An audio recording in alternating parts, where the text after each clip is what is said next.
Hello and welcome from the North Carolina Government Heritage Library. Glad you're with us today to celebrate on this, the last day of the 42nd Annual African American History Month. African American History Month started as a week, started by Dr. Goodson. In 1926, it became a whole month in 1976 at our country's bicentennial, when then President Gerald Ford recognized February as Black History Month, encouraging Americans to, and I quote, seize the opportunity to honor the too often neglected accomplishments of Black Americans in every area of endeavor in our history. The month of February was chosen because it's of the birthday of Abraham Lincoln on the 12th, and then abolitionist Frederick Douglass on the 14th.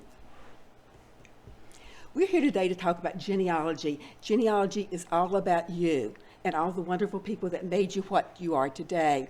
Genealogy is the second most practiced hobby in the United States today. Publishers, online and in print, keep up with trends. And so there are bookshelves published of how to do African American genealogy. I did a Google search earlier this week, and in less than 3/4 of a second, over 2,600 sites came up on how to do African American genealogy. So there's lots out there. There's lots of information to help you. We can't nearly cover it all today, but I would like to talk to you about just a couple of the strategies that you can use in working through the challenges of African American genealogy.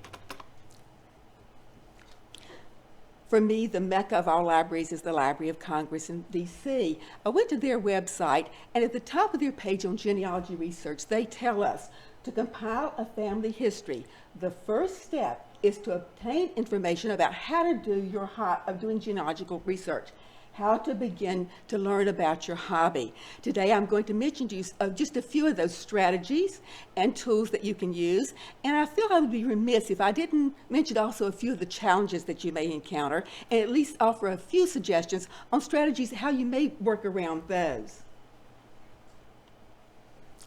In thinking of our little bit of time together today and knowing that I could not cover bookshelves of information for you, I thought that I had to define some goals. So I thought we would explore just some of the fundamental tools for researching African American ancestors, learning about our hobby, from the post-emancipation period, ancestors from 1940 to 1865, and then even some strategies and tools for our pre-emancipation ancestors pre-1865. One of the tools that I like to use and often do whatever genealogy I'm working with is your fan club. For me, it was reassuring to know that I have a fan club, just as each of you do. Your fan club is composed of your family and friends, your associates, and your neighbors. I would like to say that you will never hit a brick wall in your genealogy research, but if you do not, I think you would be the exception rather than the rule. When you do, and you can't find your ancestor, then look around him. Look at members of his family, his friends, his associates, and his neighbors. They'll help you. Our fan club is what for generations we had called our cluster genealogy. There has not been a time in our nation's history when African Americans have not served in the military. Please don't forget these military records. Search those. Your ancestor may not own land, he may not vote, but he's probably going to have served in the military. Finding a military record for him, especially very early, will help you put him in a location, a time, and a place, and you'll be proud of his service. The fundamental tool for all genealogists is the U.S. Census. The federal government has been doing this for us since 1790. They really didn't do it for we genealogists, but we certainly take advantage of using it. First census of 1790. But I want you to begin with the most recent census that has been released for our use, and that's the U.S. Census 1940. I want you to find your ancestors who were living in the era of 1940 on the census. The census is going to put them in a place, a location, and location is key for genealogists. We have to find where they are to begin to explore the records of that area. Work back from the 1940 to the 1930, 1920, and the 1910 census. Also, the 1900 census. I have a couple favorites among those. For example, the 1900 census tells us not only your age at census day, but it gives us the month and year of birth. Well before North Carolina and most states were keeping vital records, like birth certificates. Look closely at the 1910 census. It tells you how many children a woman has had and how many of them are alive today.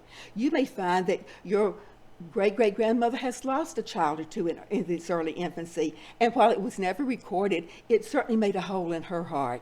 So good information on those. Every census asks different questions, so you'll want to explore each one of them. You'll also be able to trace your ancestors' movement over a 10-year period. Then I want you to let's talk a little bit about the 1890 census. That for most practical purposes has disappeared. It was lost in a fire in the Commerce Building in Washington, D.C. in the 1920s. Thankfully, a small portion of it did not disappear, and that's the list of Union veterans. Please explore that. Your ancestor may have had some service, and he may be listed there, so you'll find him on that in 1890, even though the rest of us without an ancestor that participate in the war cannot. Continue your move backward, exploring the 1880 census and the 1870 census.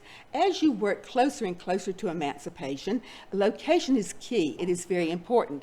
And the census is going to put your ancestor in a spot, in a county, and you're going to be able to see his neighbors. They're part of his fan club. Work through the 1880 and the 1870 census. Find him on the closest census, 1870 if you can't. If not, look in the 1880, and that's going to put him in a spot. Now, we didn't have random samplings in those days and times, but using things like the Freedmen's Bank record, we know, for example, that 90% of our recently freed African Americans from slavery stayed close to their slave master for those first almost 20 years. And so you're going to be able to find them there. They stayed there for several reasons. One, there was a job market.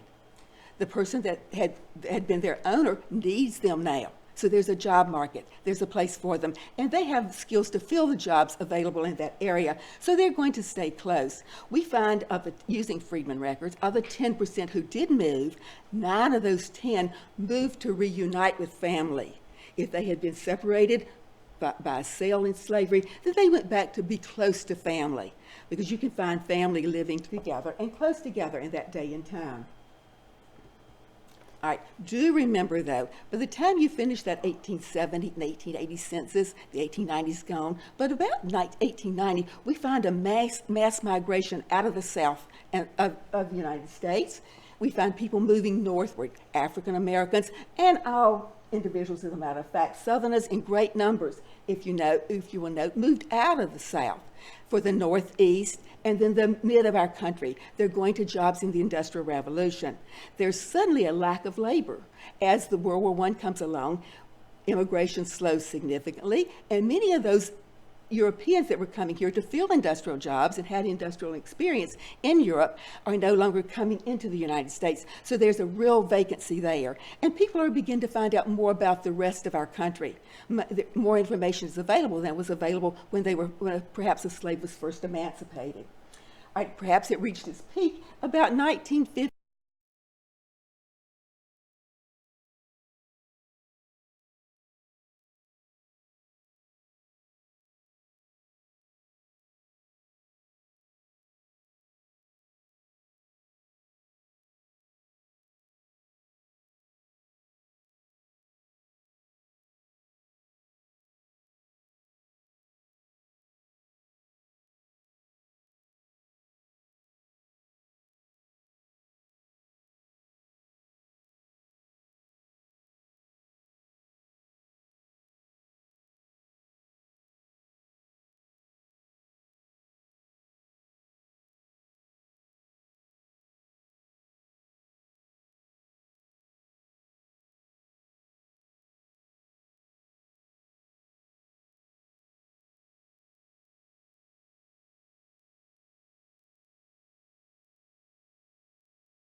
occupation.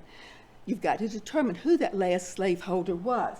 But don't forget to check the 1860 census and the 1850 census to see if perhaps your ancestor is listed by name on those census. If he is, you know that he was not an enslaved individual, but a free person of color at that point, and he was creating an entirely different record set. If you do not find him on the 1860 and he's old enough on the 1870 to have been there, or the 1850, then may I suggest that you work the slave schedules of 1860 and 1850. Remembering where you found him in 1870, where he was enumerated as a free person of color, I would like for you to use the dozen. Now for me, I use a baker's dozen and 13. Look at 12 households on each side of him. For example, if he were in agriculture, who has a bunch of property and not many older children to work it? That's a person who would have needed your ancestor, a person your ancestor may have worked for, and a person that could have owned your enslaved ancestor. Once you find that, go to the census, the slave schedules of the 1860 and the 1850 census. See if there's a person of those names that has a slave that would fall into the right gender and age category for your ancestor.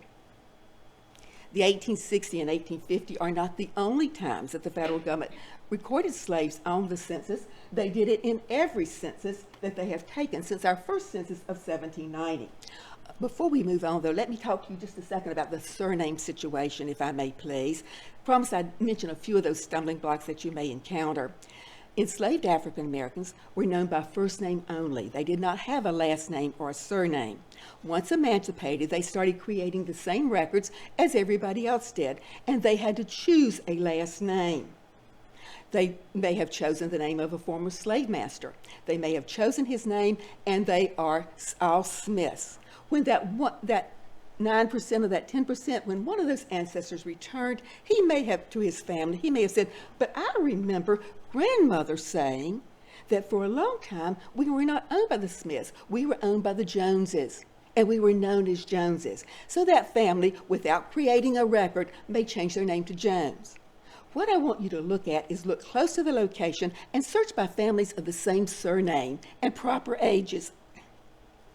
If you would, please, African Americans in culture, excuse me, please, we find we're a bit more creative in their naming of their children, not giving every child exactly the same name. So please think about that. Look for them as a family and look for them by first names, not necessarily a surname. It's important that wherever you're researching, that you know the laws of the area and the time frame for when your ancestor lived. Laws change along the way.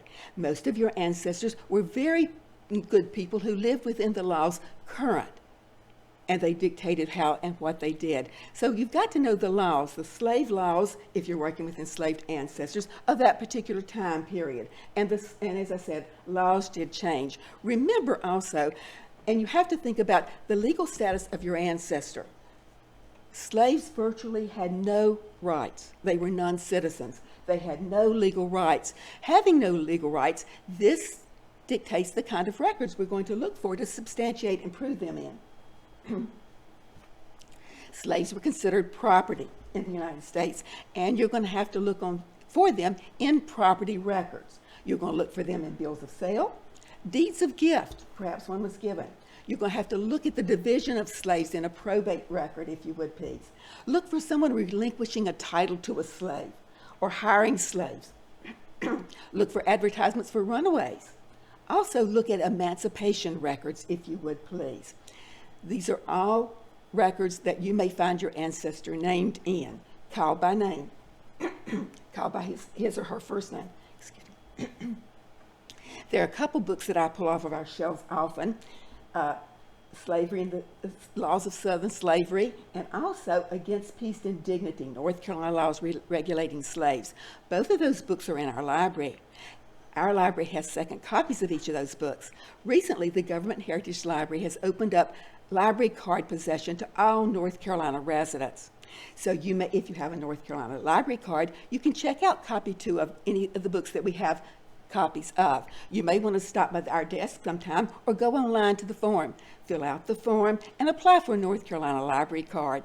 In addition to getting access to second copies of books, you will find that we have several databases, including newspaper databases, that are available to you from your home computer with your library card number.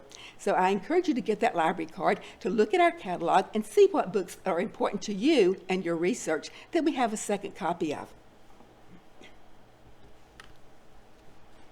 All right, the census of 1860 and 1790, as I mentioned earlier, from the first census of 1790, the federal government has kept records of slaves. Early in 1790, it was just the number of slaves a person owned. As time went along, we began to differentiate, dividing them by gender and into age categories. True, they are only a tick mark within a category, but you can see this is a potential slave holder for my ancestor, because he would have been about a male of the age of 10, or she would have been a female. So they will help you narrow choices in things like that in your decisions. So it's important to work through every single census back to the 1790. At this point, I want to urge you not to make assumptions, if you would please. It was easy for me, it's easy for each of us to imagine a huge plantation home and many, many slaves. But when we look at numbers in the 1860s, true, 53% of all enslaved people lived on a plantation of more than 25 slaves, but 47%, almost an equal number, lived on a farm, not on a plantation, but on a farm, and worked for a slaveholder, perhaps only owning 1 or 2 or less than 10 slaves. You're going to find very different records. If a gentleman owned 2 slaves, he cannot afford an overseer to keep his books and keep record of those slaves. They're going to live in the household or very close to his own household. You aren't going to find them on a large plantation, and the plantation owner and his children are going to be working the fields right along with your ancestors. Thought it would be interesting today, rather than just talking records, let's look at Solomon Nash. I picked out Solomon's name because I liked his name. I like the name Solomon. Solomon, of course, comes from the Hebrew shalom, meaning peace. And so I liked his name. I just went to the U.S. Census before emancipation, and I chose a name that I liked. As a matter of fact, I looked at the Wilmington, New Hanover County, North Carolina Census. And there, if you'll notice, this entire sheet is a sheet of free African Americans. You see no one listed in the first columns. So this entire census sheet has to be of free African Americans. Started reading names from the top, and there I found Solomon. I like his name. So I thought Solomon would be interesting. Let's look at Solomon. At this point, I'm very proud of Solomon. I think I would have been very proud to have known Solomon just from the work I did with him. But if you will notice from Solomon's census here, there are in his household, there are 2 males under the age of 10. And these are free persons of color. Free persons of color males from 10 to 23, there are 4 there. There is 1 free person of color, a male, between 25 and 24 and 30. 55 and 95. There is 1 female in the category between 24 and 35. So here we have Solomon's household. In 1840, no one except the head of household was named. But this is Solomon's household, the people living with the household, in the household with him. In this period, the census taker had a large book, and he was recording across the line. So I looked at the other half of this particular place, again in the 1840 census, we're there in Wilmington, and I'm looking at Solomon Nash, and if you remember, Solomon was our 3rd person down, and I see in 1840, Solomon owns 1 male slave under the age of 10.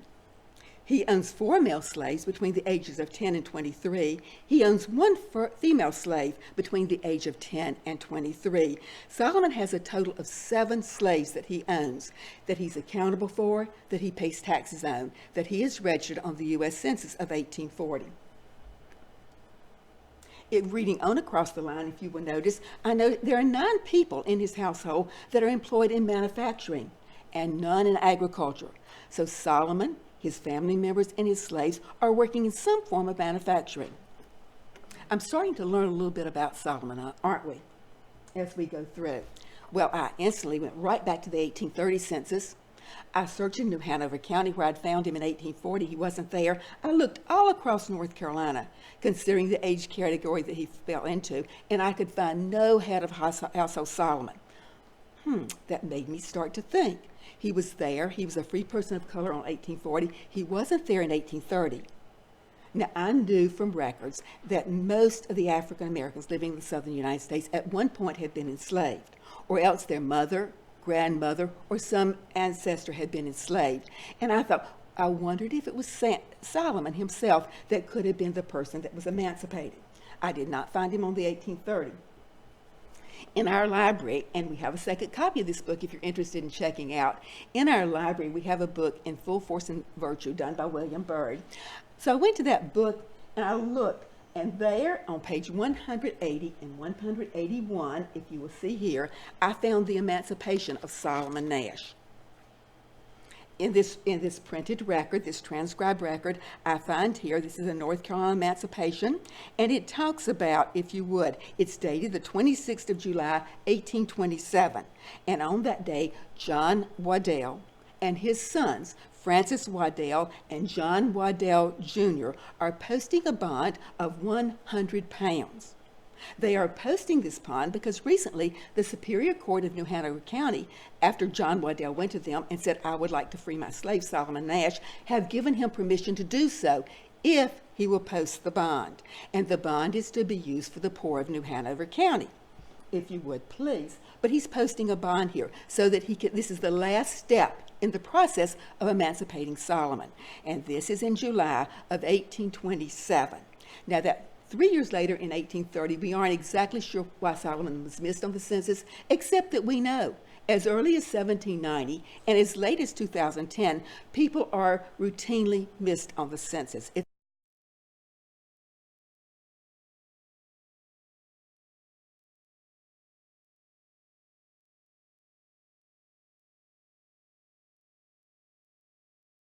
Solomon is free now. I will emancipate him.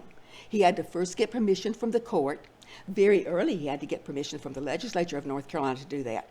Then he had to post a bond saying if Solomon ever becomes a ward of the state or the county, then this bond will go to the poor and will help with his upkeep at that point. I had to search in 1820 then for John Waddell to see indeed if he was a potential slaveholder for Solomon. Went to John Waddell's on the 1820 census, did not find him in New Hanover County, but found him right next door in Brunswick County, North Carolina. And here you see the enumeration for John Waddell and his family. This time it's all on one page. As we move to the right, you will see John Waddell's slaves. John Waddell owned 158 slaves.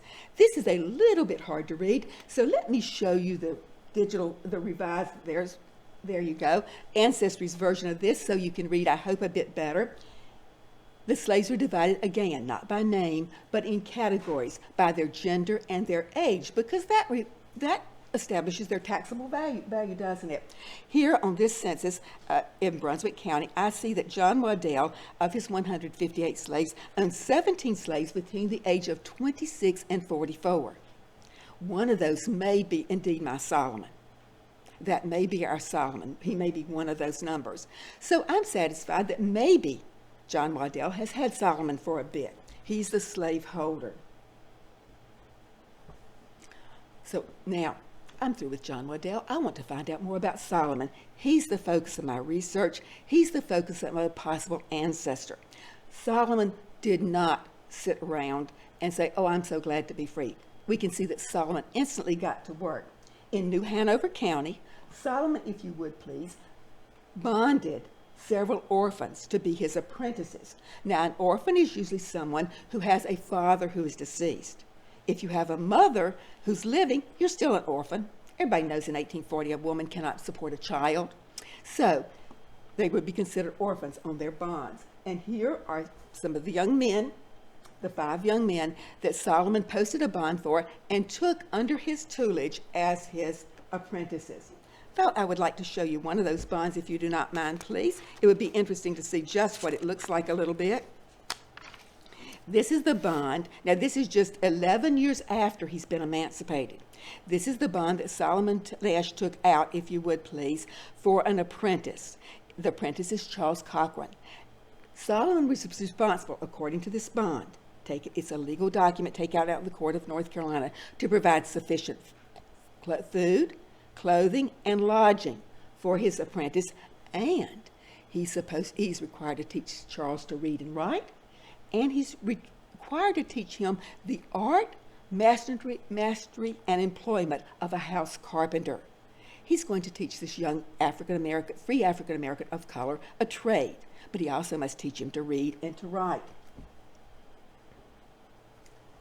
All of a sudden, I find Solomon up the Cape Fear River in Fayetteville, North Carolina, Cumberland County. Solomon's right there using the Cape Fear River up and down for his business purposes. I found Solomon in Cumberland County. There he takes on 2 other apprentices, if you would, both of them free boys of color, according to the bonds, in Cumberland County. And he's doing both of these in December of 1832. So his business in Cumberland County has built to the point where he needs assistance there. And he's taken on 2 apprentices to train equally the Cumberland County bond, and we'll look at the one for Mr. Wesley, in addition to food and clothing and educating him, requires that Solomon provide food, clothing, washing of his clothing, and teach them to read and write, and of course the mastery and employment of house carpentry. So he took on 2 apprentices in Cumberland County. Instantly I think, okay, why didn't he just keep all of them in one county? Why up and down? In that day, you could not take an apprentice out of the county where he was apprenticed. And it looks like Solomon's business is so very busy, he needs help, and not only with the business in New Hanover, but in Cumberland County. Up the Cape Fear River he goes. Solomon's been a very busy man. Just that next year, I find a marriage bond for Solomon Nash. Because I have a marriage bond for Solomon, I know that Solomon is a free person of color, as is Celia Bryant, his wife-to-be at this point. And we have the marriage bond of Solomon Nash here, and if you would, please, his intended bride, Celia Bryant. There could not have been a marriage bond. Solomon could not have been married if either he or Celia were enslaved.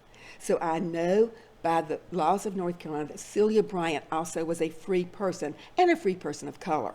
Now, the bond does not indicate that. It simply lists them by name. Free persons of color created the same records as all other free people in North Carolina at that point. But I know that she's free too because they're allowing her to marry. Solomon is posting a $500 bond here, okay, saying that there will be no impairments found to his marriage. Now, $500 then, you think you probably have that in your checking account. Today's the end of the month, and I promise you, I certainly do not. But Solomon had $500, so Solomon gets a bondsman. Now, there weren't bail bonds offices the way we know today. Solomon's got to go to a friend who has some expendable money, and a friend who knows him pretty well, a friend that's confident he's not going to lose his $500. So Solomon went to a friend of his to help him post the bond, Mr. John Patterson. Now, John and Solomon together are posting the $500, okay? Looking at Mr. Patterson, he was also a free African American that lived in Cumberland County at that time, and he was a businessman. They posted a bond. A bond is not proof of a marriage, only proof of the intent to marry, but it was only allowed for free people. Okay, now in addition to marrying, taking on 7 apprentices, I find Solomon starting to accumulate real estate. For your ancestors of that early, mid, even late 1800s, land was wealth, and Solomon is starting to accumulate wealth. He's accumulating wealth in both Cumberland and in New Hanover County. These deeds we see for Solomon, if you will notice in each one, I put a portion of the thing, and it says, for example, the first one in October 1831 says $100 in hand. That means that Solomon has the funds right there to pay for that land. He's not going to the local loan office and getting it. He had the money in hand to pay for each one of his real estate transactions. And he's buying real estate in both Cumberland and in New Hanover counties, North Carolina. In each case, in looking at these deeds, I find that Solomon in Cumberland and in New Hanover County is buying land very close to the Cape Fear River. The Cape Fear River, by barges and very shallow ships, you're able to navigate the Cape Fear from the port in Wilmington as far as Fayetteville, and that's just about as high as even you can do much with a barge. So he's using those two cities, and they were cities because they had ports and did a little bit of, could do a little export. Those two cities is where I find Solomon buying real estate, taking on his apprentices, and beginning to do business. But he didn't buy just one piece of real estate, if you will notice, and each time he is buying this for cash in hand. So he's actually paying right there on the spot for his land transactions in each case. Can't show you all, but I thought we would look at one of his real estate transactions, if you do not mind, please. This may be one of my favorites that he did. It is in Cumberland County. It's one of his later deeds. And on this deed, Solomon is purchasing from the trustees of the Donaldson Academy and the Manual Labor School in Fayetteville, Cumberland County. He's buying the whole school, the campus there. That's going to give him some space. It's going to give him some building space. And for this, he's paying $190. Now, again, you might be able to write a check for $190. But $190 in that day, in the 1830s, using the inflation calculator online, it would be worth today $473,670. And he's paying cash in hand to these trustees of a former school in Fayetteville. And the school, where the school was located, is within blocks of the Cape Fear River, where Solomon can use to move his goods between the two for his house building trade. I like this one because I want to show you one of the early purchases of Solomon done in Wilmington, North Carolina, New Hanover County. And again, notice how very close, this is where Solomon's shop sat in New Hanover County. Please notice how he's just within blocks of the river, the Cape Fear River. So he can send timber or finished products up and down the river to his business in Fayetteville.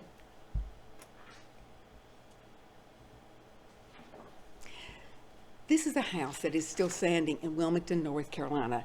Solomon Nash is credited with having built this house, been the master carpenter on the job, if you would please. It's built in a 2.5-story Federalist style with a side walkway and through the house. It's Greek Revival, and it is still standing today. Now, I found differing, and I could not decide exactly which one was correct, different dates on when this house was completed. It was either completed 2 years before Solomon was freed, when he was still a slave and practicing the mastery of house building for his owner, or 2 years after he was freed from bondage. He was emancipated. This house is still standing in Wilmington, North Carolina, and Solomon Nash is credited with the construction of this home. Solomon did not only build houses. His reputation stretched beyond New Hanover County and Cumberland County.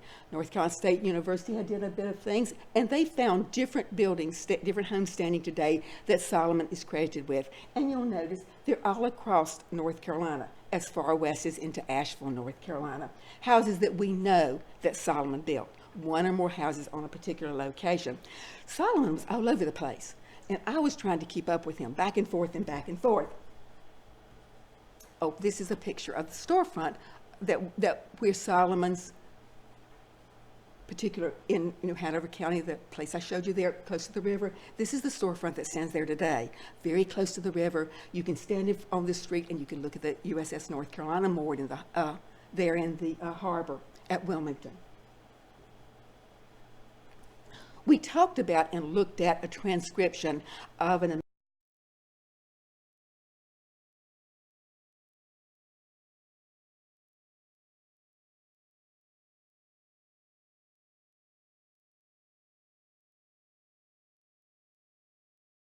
to look very particularly at pages 115 and 116 of those laws, if you would please. And here, if you would, I see enacted by the General Assembly of North Carolina, the state of North Carolina, for Solomon Nash. Solomon Nash is emancipating 3 of his daughters. That's why I felt as if Solomon had had 1 or more marriages or single life partnerships with a female who was enslaved. Because as a mother, so her children. If all of his children had come from Celia Bryant, he would not have to emancipate them. They would have been born free. But he has 3 daughters that were enslaved. And here Solomon has gone to the General Assembly and asked permission to emancipate his daughters. His daughters, Lucy Ann, Emmeline, and Priscilla. They were slaves. They were born enslaved. Their mother must have been a slave. According to family tradition now, Celia Bryant, free Celia Bryant, and Solomon did have at least 2 sons. They named one of them John, and of course one of them was Solomon Jr., Solomon Nash Jr. But Solomon had children before. He had at least 3 daughters, and they were Priscilla, Lucy Ann, and Emmeline. And here you see he is paying the fees. He's asking the legislature to emancipate his daughters, and they grant his wishes. And he said they will be known as Lucy Ann Nash, Emmeline Nash, and Priscilla Nash, henceforth. Here you see the very bottom of that where the legislature indeed grants his request, as long as he posts a bond. Okay, newspapers. Before 2004, Ann Zuckerman, when he is a student and several of his friends at Harvard, set up Facebook they set it up for just an internal campus way to a social media. And now you and I do everything on Facebook. We tell everything we know there, don't we? But before Facebook, before that time in 2004, newspapers, the local newspaper was your ancestors' Facebook. Your ancestor wanted to share information. They wanted to share concerns, and they did this through the newspaper. Newspapers are an outstanding source for genealogists. Always check the newspapers of the locality where your ancestor lived, and the time frame that he was there, please. I did that for Solomon Nash, and I found a couple of articles that would let me know a little bit about him. I found that, for example, both of these came from the Fayetteville Observer of that day and time. These were both posted in 1834. The one on the left talks about a runaway. Now, I had mentioned and shown you very briefly one of Solomon's bonds for an apprentice, and now this young man has run away. And Solomon is advertising in the local paper that Wesley Nelson has run away. And he is warning anybody who employs or harbors Wesley in their home, they will suffer the penalty of the law to the fullest extent. I did a little bit of checking on Wesley. Wesley finally went into the court in Cumberland County, and he said, my mother is widowed. My mother needs me. I ran away to help my mother. Indeed, Solomon, through the courts, released Wesley from his apprenticeship bond, and Wesley was allowed to leave service of Solomon. But Solomon doesn't know at this point, so he's advertising, letting everybody in the community know that Wesley's run away. And if you harbor him or if you employ him, you will be prosecuted to the full extent of the law. On the right-hand side, we find out something else about the character of Solomon Nash. Here in Cumberland County, Fayetteville, North Carolina, Solomon has been appointed by the Temperance League. He's a member of the Temperance League. He's serving on a committee to watch the decorum of free African Americans in Fayetteville. Are they not being drunk and disorderly? So he's part of the temperance committees there. Solomon's a member of the community. He's serving on a community committee and a community action. Well, I had mentioned that Solomon was all over the place, and I'm not the best of orating and math skills, so it helped me to use one of our genealogy tools for Solomon Nash, if you would please, and I developed a timeline for all the things that Solomon did. Okay, when you make a timeline your own. Very often you see a timeline that runs horizontally. I made mine vertically, and I talked about the different events in Solomon's life. I am very elementary, love colors, so it helped me to color code the different areas I found Solomon in. For example, I found his birth in Brunswick County, North Carolina. I found his slaveholder on the census of 1820 of Brunswick County. Then I found Solomon in New Hanover County, and I made all of those green so I could see when he was in New Hanover. And then I found him popping up in Cumberland County. Apprentices there, buying real estate there, and marrying there. So I put those in red, and then I found him back in New Hanover County. So I'm finding Solomon everywhere, and it helped me to color code them so I could watch Solomon's movements, so I could understand him up and down the river, because he was making me seasick, even on a river, with his up and down and around. In a different color, in just the regular color of black, I posted a couple of events, things that were happening in and around the state that might have affected Solomon's life. For example, I posted there when the boll weevils hit the cotton belt. I also posted there when it was illegal to intermarry racially, so that I knew that Celia was an African-American female.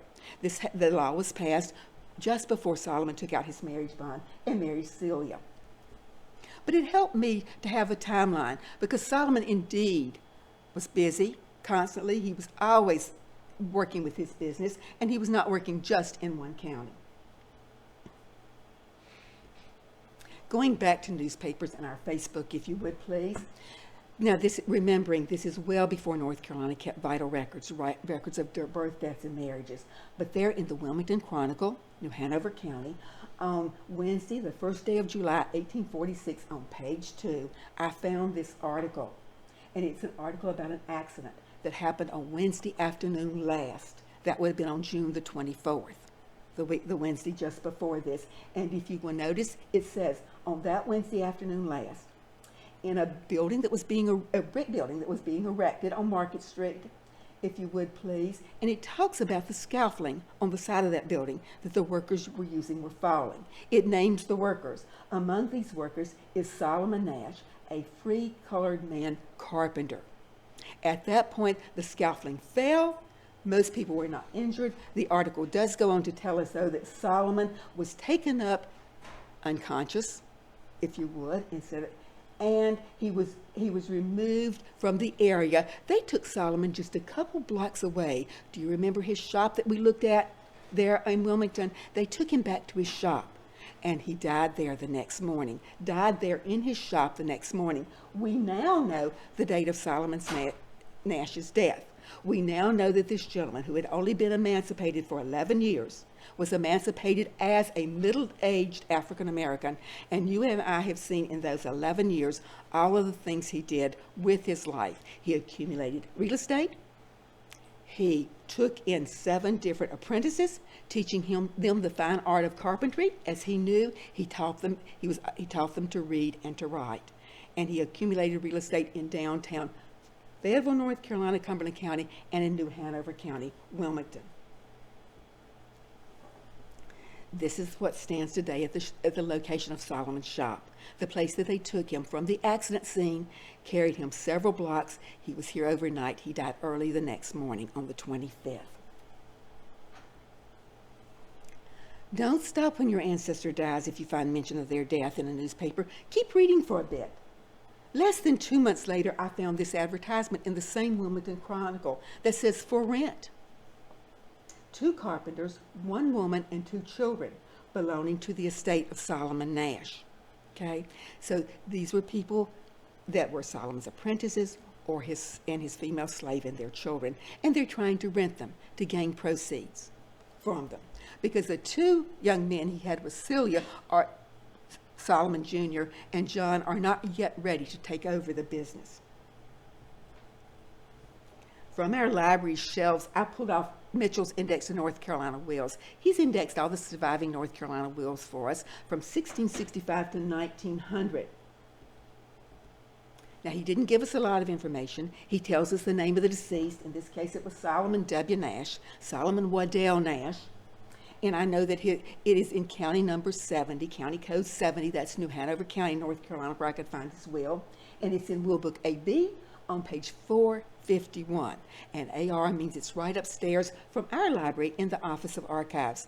Our state's archive office holds our state's older original public documents. They do a beautiful job of preserving them, protecting them, and making them available for we, the researchers, to see.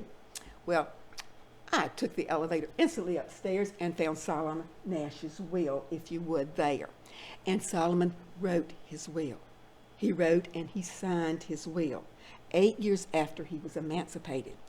If you will indulge me, I would like to mention to you a few things in his will, because I've gained a great respect for Solomon. And his will just added to that, if I may please. Of course, he begins his will like many wills in this day and time did. And if you'll notice, there's not a fill in the blanks here and there. He's writing his own will in his own words. He acknowledges his superior being. He says who he is, and he mentions the uncertainty of life, but the certainty of death. And he tells us that's why he's making this last will and testament. And then by item, he starts naming things in his will. For example, he doesn't say, I give to my wife. He says, I give to my beloved wife, Celia, and the heirs of her and me, if you would, the house and lot on Winslow Street, which is my present residence. Okay, at that point, he's living in Fayetteville, and he's giving that house and the lot to Celia, his wife, together with the household and kitchen furniture that is now in my possession or may be at the time of my death. He doesn't finish with Celia, because he goes on in item 2. I give to Celia and the heirs as above specified, the heirs of her body and me, one lot on Maxwell Street, also in Cumberland County. I give to my daughters, Lucy Ann Nash, the sum of $500 paid to her when she becomes of age. I give to my daughter, Emmeline Nash, $500 current money, the same conditions. I give to my daughter, Priscilla Nash, the sum of $500 current money. Now, he doesn't mention when she becomes an adult, which lets me believe that one daughter, Priscilla, is already an adult. She's going to get her $500.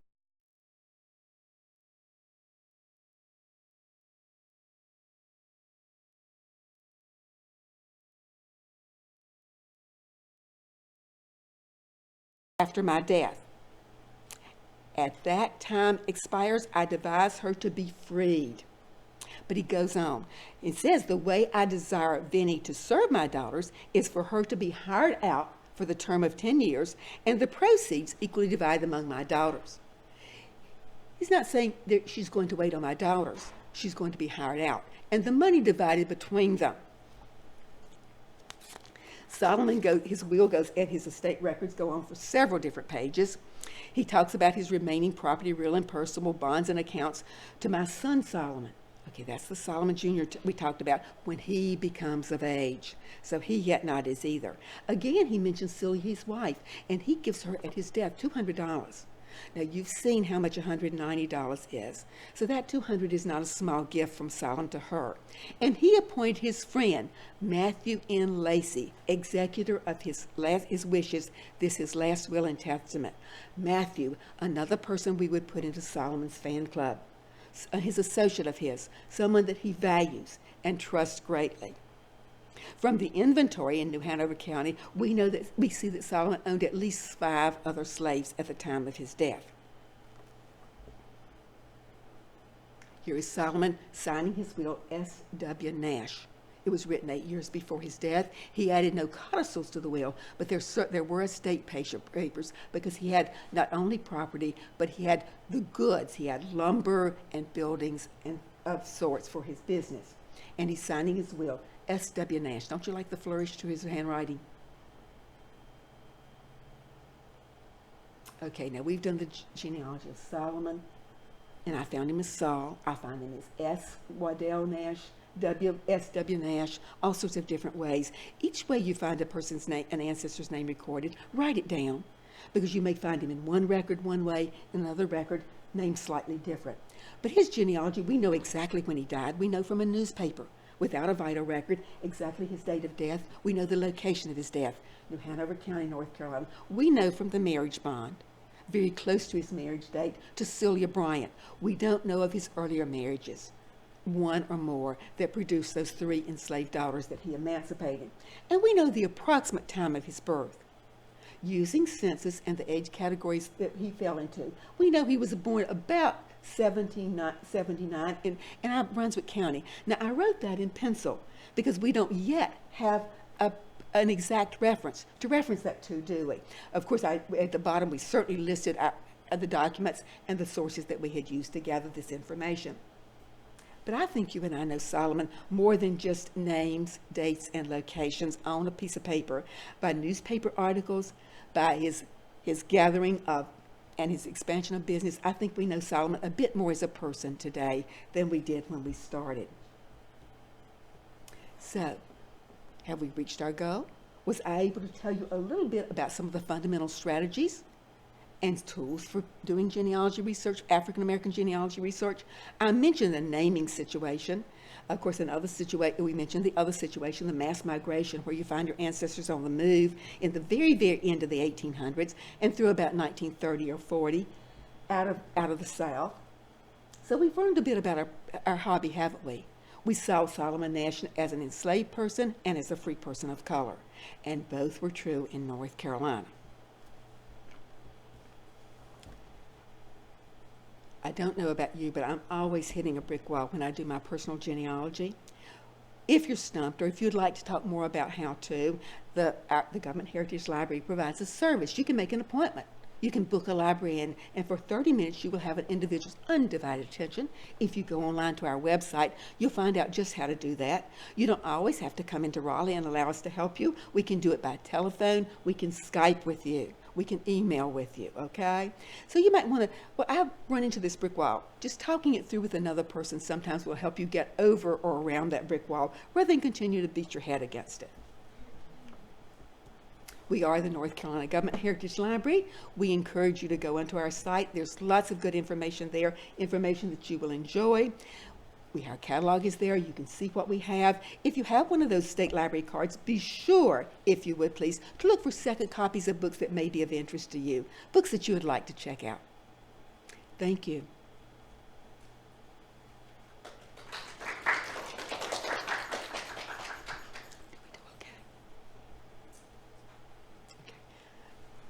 Now that we're no longer with the outside world, I have pulled just